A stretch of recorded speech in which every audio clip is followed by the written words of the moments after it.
বাংলাদেশে হিন্দুদের ওপর নির্মম অত্যাচার, মন্দির ভাঙচুর, সম্পত্তি লুটপাট, মহিলাদের সম্মানহানির প্রতিবাদ এবং হিন্দু সন্ন্যাসীর মুক্তির দাবিতে হাইলাকান্দিতেও সনাতনী ঐক্য মঞ্চ মশাল মিছিল করেছে। মিছিলটি হাইলাকান্দির শহীদ বেদি থেকে বের হয়ে পুরো শহর পরিক্রমা করে ওই স্থানে এসে সমাপ্ত হয়। মিছিলকারীরা বাংলাদেশের সামগ্রী জ্বালিয়ে দোকানদারের সে দেশের সামগ্রী না রাখার দাবি জানান।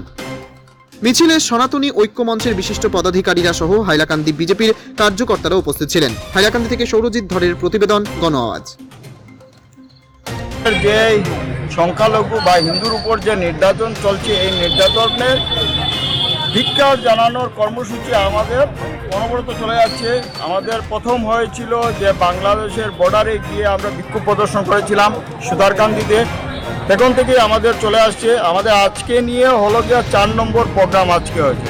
আজকে মূলত প্রোগ্রামটা ধিক্কার কর্মসূচি রাখা হয়েছে।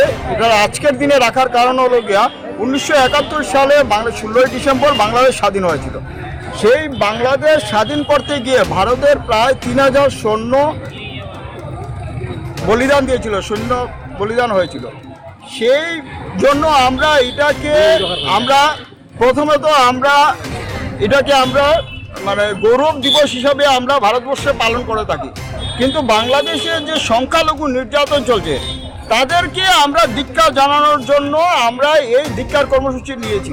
কিছু কিছু মানুষের প্রশ্ন করতে পারে যে এটা তো গৌরব দিবস ছিল, আপনারা ধিক্কার দিবস কি জানেন? এই জন্য আমি জিনিসটা একদম ভাঙিয়ে বলছি যে আমরা বাংলাদেশকে তাদেরকে ধিক্কার জানাচ্ছি। আজকের দিনে তারা স্বাধীনতা পালন করছে, কিন্তু আমরা ধিক্কার জানাচ্ছি। আমরা গৌরব দিবসই আছে। সেই জন্য আজকের এই কর্মসূচি ছিল।